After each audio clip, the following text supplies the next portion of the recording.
नमस्कार, आदाब, सत श्री अकाल, राम राम। मैं विकास। अमेरिका से लेकर भारत तक और दुनिया के तमाम देशों में पिछले कई दिनों या कहीं महीनों से बस एक ही नाम गूंज रहा है। वजह कई सारी हैं, मगर सबके केंद्र में यही नाम है। तो आज के सारांश में हम इसी नाम यानी यूएसएआईडी या यूएसएड, जो मन में आए कहिए, इसी पर बात करने वाले हैं। हम समझेंगे कि क्यों अमेरिका में राष्ट्रपति डोनाल्ड ट्रंप के लिए एक फैसले के बाद भारत में इसे लेकर विरोधियों के खिलाफ राजनीतिक आरोपों का एक तूफान खड़ा किया गया और कैसे इस यूएसएड के हमाम में सब नंगे ही नजर आते हैं, लेकिन फिर भी सत्ताधारी भाजपा और मेन स्ट्रीम मीडिया देश के खिलाफ साजिश का नाम लेकर इसे सिर्फ विपक्षियों के सिर पर ही क्यों मरना चाहती थी। और खबरों की दुनिया में पूरा सच बहुत जरूरी होता है, क्योंकि झूठ से भी खतरनाक होता है अधूरा सच। तो वीडियो को आखिर तक जरूर देखिएगा। तो शुरुआत देश की सबसे बड़ी पंचायत यानी संसद से, क्योंकि पूरा मामला यहीं से शुरू हुआ। गोड्डा से बीजेपी सांसद निशिकांत दुबे ने इसे सदन में उठाया और दर्जन भर सवाल विपक्ष पर दागे। इसके बाद 21 मिलियन वाला ट्वीट आया और फिर राष्ट्रपति ट्रंप ने धड़ाधड़ बयान बदले और लगने लगा कि भारत में यूएसएड के जरिए कोई बड़ी साजिश हो रही थी। And $21 million for voter turnout in India. Well, why are we giving $21 million to India? They got a lot of money. And $21 million going to my friend, Prime Minister Modi in India, for voter turnout. लेकिन हमारा सवाल है कि क्या सवालों से पहले माननीय निशिकांत जी ने थोड़ा गूगल करने की जहमत उठाई थी, क्योंकि उनके सवालों को देखकर ऐसा नहीं लगता। निशिकांत ने करीब 12 सवाल उठाए, जिनमें जॉर्ज सोरोस, तालिबान से लेकर ज़कात फाउंडेशन और राजीव गांधी फाउंडेशन तक का जिक्र था। यूएसएड और जॉर्ज सोरोस की ओपन सोसाइटी फाउंडेशन ने राजीव गांधी फाउंडेशन और राजीव गांधी चैरिटेबल ट्रस्ट को पैसा दिया कि नहीं दिया। इसके बाद तालिबान को यूएसएड ने पैसा दिया कि नहीं दिया। यहां तक कि दुबे ने सामंथा पावर की विपक्षी नेताओं से मुलाकात पर भी सवाल उठाए। सामंथा पावर से आपकी मुलाकात हुई या नहीं हुई? और आखिर में कहा कि जिसे भी यूएसएड का पैसा मिला हो, जेल में डालो। सरकार से आग्रह है कि इतने वर्षों में यूएसएड ने जिसको पैसा दिया उसकी जांच हो और उन सबों को सलाखों के पीछे रखे। हमने इस बारे में थोड़ा पता लगाने की कोशिश की, लेकिन सवाल था कौन सा साल चुना जाए। तो तय किया क्यों ना 2024 पर नजर डाली जाए। तो हम गए यूएसएआईडी की वेबसाइट पर। वहां अब डाटा नहीं है। इसके साथ ही एक और वेबसाइट है, फॉरेन असिस्टेंस, जहां अमेरिकी सरकार हर तिमाही डाटा अपडेट करती है। यहां से हमें पता लगा कि बीते साल में भारत में यूएसएड ने सैकड़ों प्रोजेक्ट्स के तहत कई कंपनियों, एनजीओ और संस्थाओं, यहां तक कि सरकार को भी पैसा दिया है।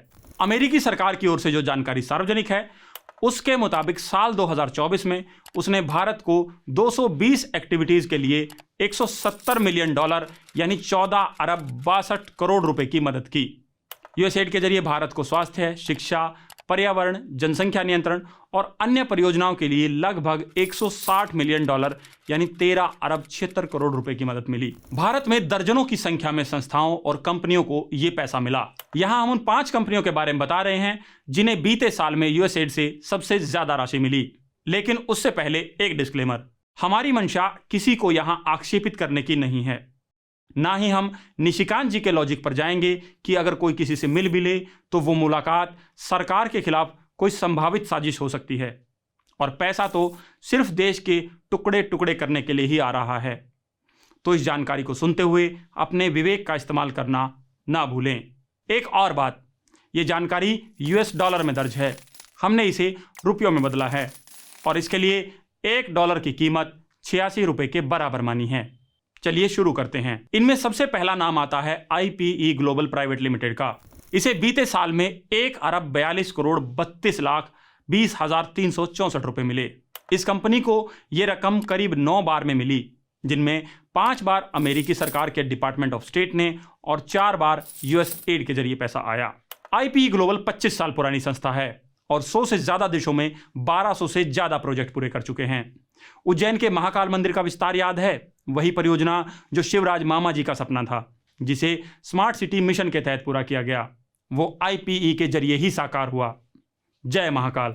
बाकी आप इनकी वेबसाइट पर जाएंगे तो सब जानकारी उपलब्ध है कि यूएसएड की मदद से कैसे ये संस्था भारत में पर्यावरण से लेकर स्वास्थ्य तक के क्षेत्र में महत्वपूर्ण योगदान दे रही है।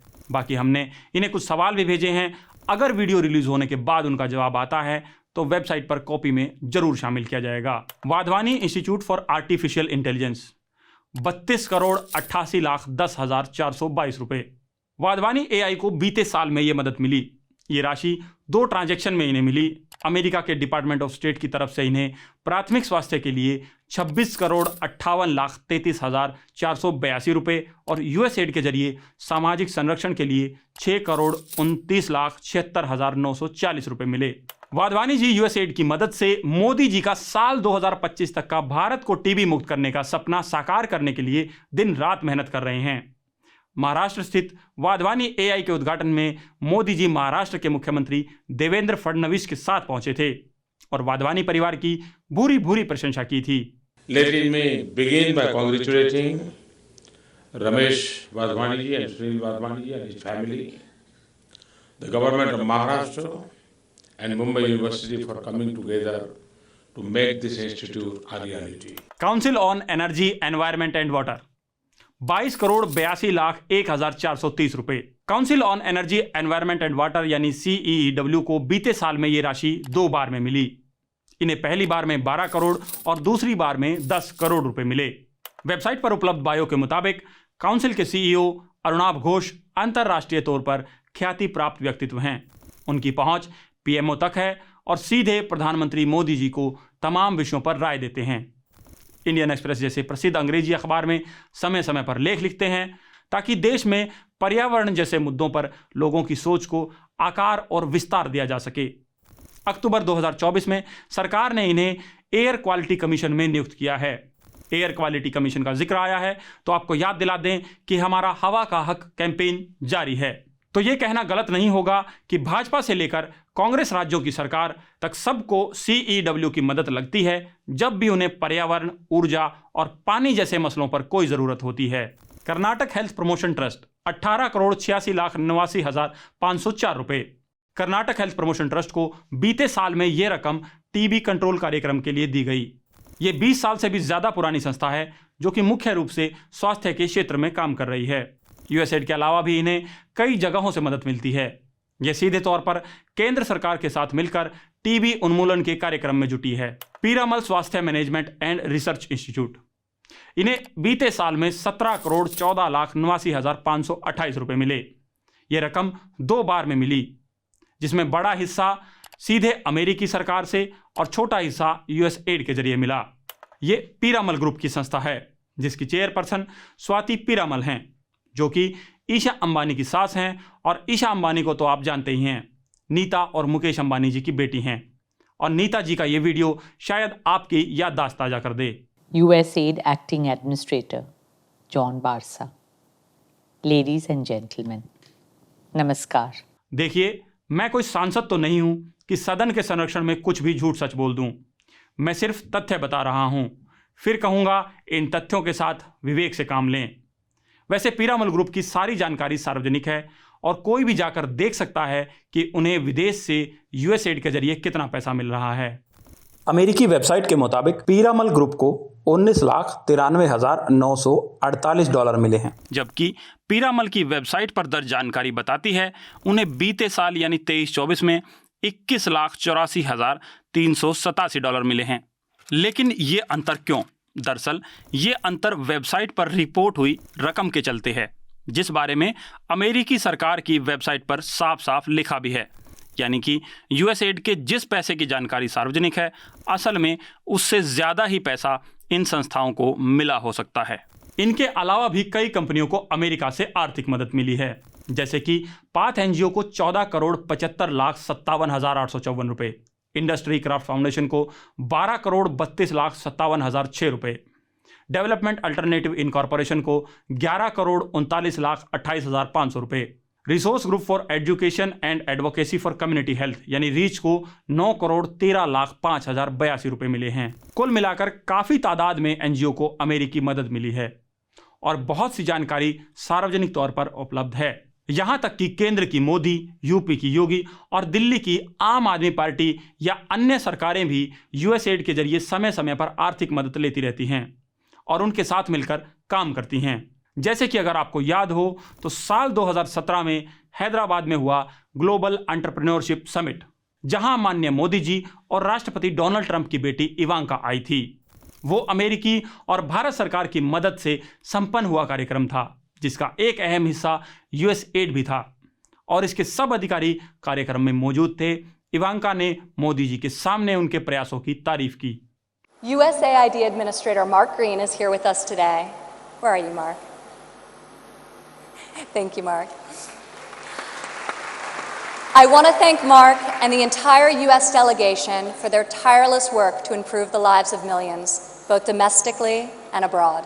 तो बात सिर्फ मोदी जी की नहीं, मेमोरी की है। अपनी याददाश्त बनाए रखिए और विवेक से काम लीजिए।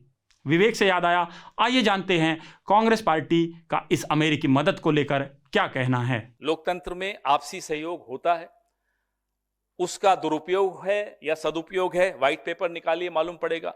हम भी एक ब्लैक पेपर जल्दी निकाल देंगे, फिर हम भी बताएंगे आपको कि संघ के क्या रिश्ते रहे इन एजेंसीज के साथ। लेकिन आप एक विशाल शीश महल में रह रहे हैं, आप पत्थर मत फेंकिए, क्योंकि हमें कुछ फर्क नहीं पड़ने वाला, हमें छिपाने को कुछ नहीं है। आपके शीश महल के में छिपाने की कोई जगह नहीं मिलेगी, छिपने की कोई जगह नहीं मिलेगी, जिस तरह की आपके संबंध रहे हैं इन एजेंसीज के साथ। तो हमारे पास भी छिपाने को कुछ नहीं है, हमारा सीधा संबंध आपसे है। इसलिए ये अपील भी आपसे और सिर्फ आपसे है। हमारा हौसला बढ़ाइए, सब्सक्राइब कीजिए और गर्व से कहिए, मेरे खर्च पर आजाद हैं खबरें। पत्रकारिता का नासूर बन चुके विज्ञापन के मॉडल को खारिज करके खबरों की इस दुनिया को बदलिए, ताकि पत्रकारिता आपके लिए जवाबदेह बने। newslaundry.com/subscription पर क्लिक कीजिए और अपने मन मुताबिक पेमेंट का विकल्प चुनिए, क्योंकि हमारे सब्सक्राइबर्स का नारा है, मेरे खर्च पर आजाद हैं खबरें।